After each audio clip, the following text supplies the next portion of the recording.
வணக்கம். திசைகளின் 5 மணி செய்திகள். Era FM வானொலிக்கு 2,50,000 ரிங்கெட் அபராதம். நகைச்சுவை என்ற பெயரில் தைப்பூச காவடி ஆட்டத்தை கேலி செய்து உள்ளடக்கத்தை பதிவேற்றம் செய்த குற்றத்திற்காக ஏரா எஃப்எம் மலாய் வானொலி நிலையத்தை வழிநடத்தி வரும் மயேஸ்ட்ரா பிராட்காஸ்ட் இந்தியா பர்ஹாட் நிறுவனத்திற்கு 2,50,000 ரிங்கெட் அபராதம் விதிக்கப்பட்டது. அந்த நிறுவனத்தின் உரிமத்தை முடக்குவதற்கு மலேசிய தொடர்புத்துறை மற்றும் பல்லூடக ஆணையமான MCMC எடுத்த உத்தேச முடிவு மீட்டுக் கொள்ளப்பட்ட நிலையில் அதற்கு பதிலாக 2.5 லட்சம் ரிங்கெட் அபராதம் விதிக்கப்பட்டுள்ளது. ஒரு சமயத்தின் நிகழ்வை அவமதித்த உள்ளடக்கத்தை தனது அதிகாரப்பூர்வ சமூக வலைதளமான டிக்டாக் ஏரா எஃப்எம் வானொலியில் பதிவேற்றம் செய்வதற்கு அனுமதி அளித்ததற்காக MCMC இந்த அபராத தொகையை விதித்துள்ளது. இவ்விவகாரத்தில் சம்பந்தப்பட்ட வானொலி நிலையம் பகிரங்க மன்னிப்பு கேட்டுக்கொண்டுள்ளது.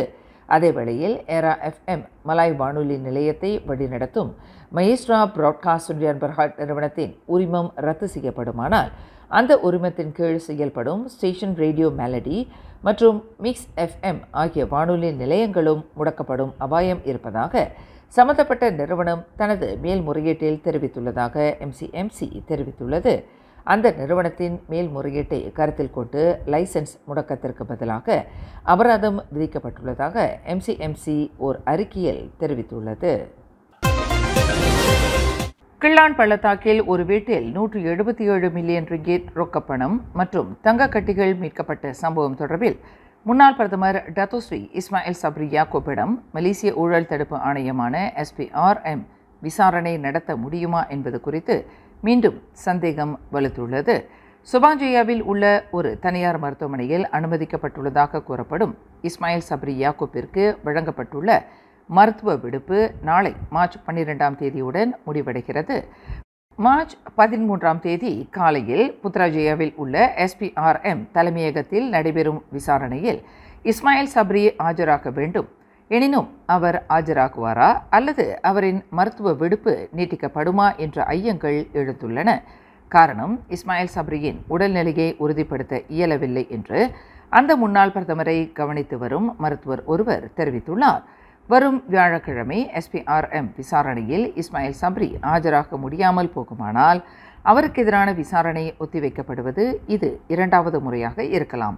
எனினும் உடல்நிலை தேறியிருந்தால் மட்டுமே இஸ்மாயில் சப்ரியிடம் விசாரணை நடத்த முடியும் என்று SPRM வட்டாரம் தெரிவித்துள்ளது. இதுவரையில் 93,30,000 ரிங்கெட் பெறுமானமுள்ள 13 வங்கி கணக்குகள் முடக்கப்பட்டிருப்பதையும் SPRM தெளிவுபடுத்தி உள்ளது.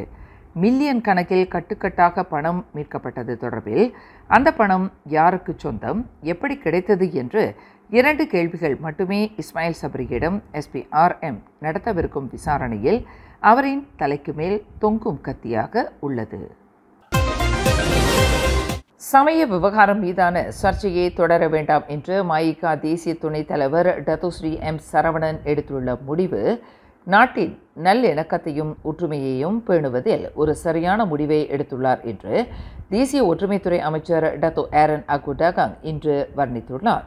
அதேவேளையில் சமய சர்ச்சை மீதான விவாதத்தை தொடருவதில்லை என்று டத்தோஸ்ரீ சரவணன் எடுத்துள்ள முடிவை வரவேற்றுள்ள சமய போதகர் ஜம்ரி வினோத் காளிமுத்துவையும் தாம் பாராட்டுவதாக டத்தோ ஏரன் அகுடாகாங் குறிப்பிட்டுள்ளார். சமய சர்ச்சைகள் தொடர்பான கருத்து வேறுபாடுகளை முன்வைத்து நடத்தப்படும் இதுபோன்ற விவாதங்கள் அனுமதிக்கப்பட்டால் நாட்டின் சர்வ சமயங்களுக்கிடையே உள்ள உறவில் எத்தகைய பாதிப்பு ஏற்படும், எத்தகைய பதற்றத்தை ஏற்படுத்திவிடும் என்பதை சரவணனும் Zambry வினோத்தும் உணர்ந்திருப்பது பாராட்டத்தக்கதாகும்.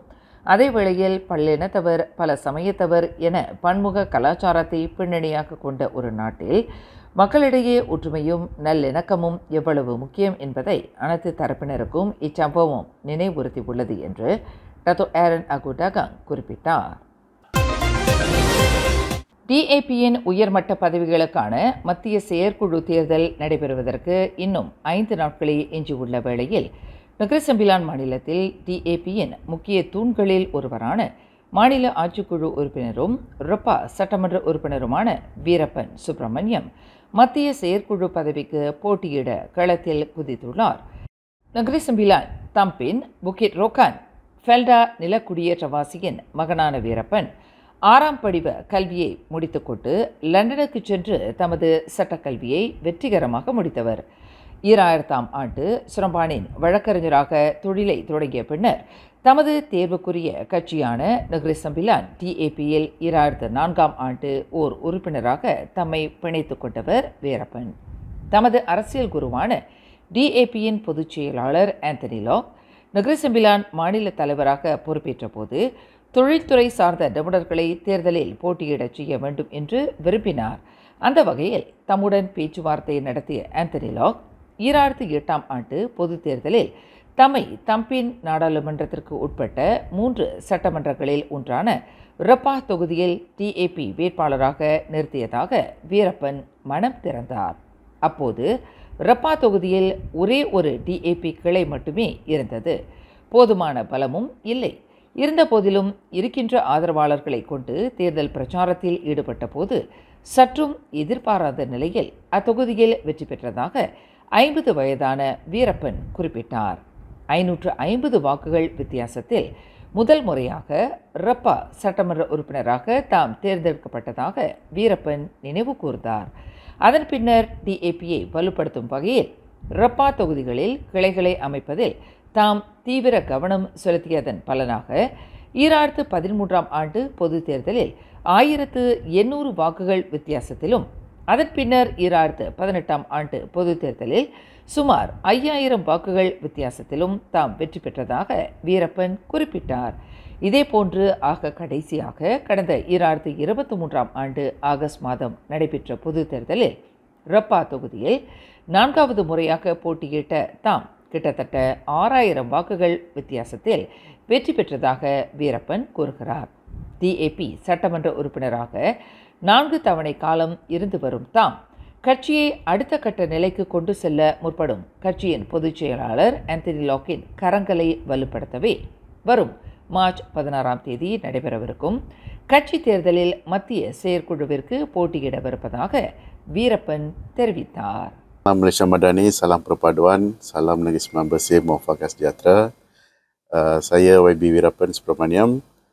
Saya pada kali pertama memasuki parti DAP pada tahun 2004, di mana pada masa itu sebelum saya jadi ahli politik, saya beramal sebagai peguam cara dan peguam bela di Seremban. Saya pada tahun 2000 telah memulakan perjalanan saya dalam bidang guaman, di mana saya masuk kali pertama jadi peguam pada tahun 2000 dan selepas itu beberapa tahun saya memasuki DAP, parti pilihan saya. Mentor saya adalah saudara SJ Anthony Lok Sifuk, yang mana beliau pada masa itu mencari profesional untuk memasuki DAP untuk berkhidmat kepada masyarakat di Negeri Sembilan. Pada masa itu beliau telah berjumpa dengan saya dan selepas beberapa perbincangan saya memasuki DAP atas nasihat beliau dan pada tahun 2008 pada pertama kalinya saya bertanding di Don Repah pada மத்திய செயற்குழு உறுப்பினராக தாம் தேர்வு செய்யப்படும் நிலை ஏற்பட்டால் கட்சியின் நடவடிக்கை மட்டுமின்றி கட்சி உறுப்பினர்களுக்கும் மக்களுக்கும் மேலும் ஆக்கப்பூர்வமான சேவையை வழங்க முடியும் என்று வீரப்பன் நம்பிக்கை தெரிவித்துள்ளார். 17th Annual Edison Awards இந்த ஆண்டிற்கான சிறந்த இசை அமைப்பாளர் வரிசையில் A.R. Rahman, Anirudh, Santhosh Narayanan, Yuvan Shankar Raja, G.V. Prakash, Shawn Roldan, Kovind Vasantha, Ghibran. உங்களுக்கு பிடித்தமான இசை அமைப்பாளரை தேர்ந்தெடுக்க edisonAwards.in வோட் பண்ணுங்க. மலேசியா டிஜிட்டல் மீடியா பார்ட்னர் திசைகள் நியூஸ். கவர்ச்சிகரமான சம்பளத்தில் வேலை வாங்கி தருவதாக கூறி மியான்மரில் மோசடி கும்பலிடம் சிக்கி சுரண்டப்பட்டு பெரும் பரிதவிப்புக்கு ஆளாகிய 26 மலேசியர்கள் நாளை புதன்கிழமை தாயகம் கொண்டு வரப்படுவர் என்று போலீஸ் படை தலைவர் தான்ஸ்ரீ ரசருடின் ஹுசைன் தெரிவித்துள்ளார். 18க்கும் 47க்கும் இடைப்பட்ட வயதுடைய 26 மலேசியர்களில் 2 பெண்கள் ஆவர் என்று ஐஜிபி குறிப்பிட்டார். கடா புக்கெட் கயோஹித்தாமில் உள்ள குடிநுழைவு, சுங்கம் மற்றும் நோய் தடுப்பு சோதனை சாவடி மையத்தின் வாயிலாக அவர்கள் மலேசியா வந்தடைவர்.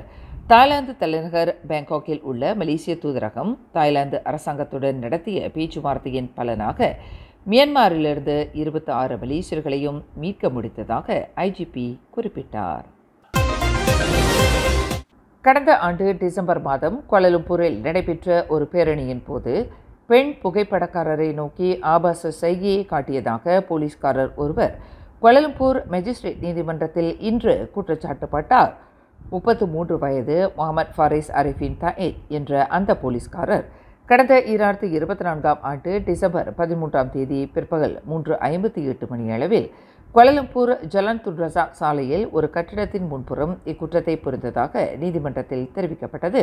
குற்றவாளி என்று நிரூபிக்கப்பட்டால் 5 ஆண்டு சிறை அல்லது அபராதம் அல்லது இரண்டுமே விதிக்க வகை செய்யும் குற்றவியல் சட்டம் 509 பிரிவின் கீழ் அந்த போலீஸ்காரர் குற்றச்சாட்டை எதிர்நோக்கி உள்ளார். மேலும் செய்திகளை தெரிந்து கொள்ள கீழே இருக்கும் பெல் பட்டனை அழுத்துங்கள். உங்கள் மகிழ்ச்சியை வெளிப்படுத்த லைக் மற்றும் ஷேர் செய்யுங்கள். தொடர்ந்து திசைகளோடு இணைந்திருக்க சப்ஸ்கிரைப் செய்யுங்கள்.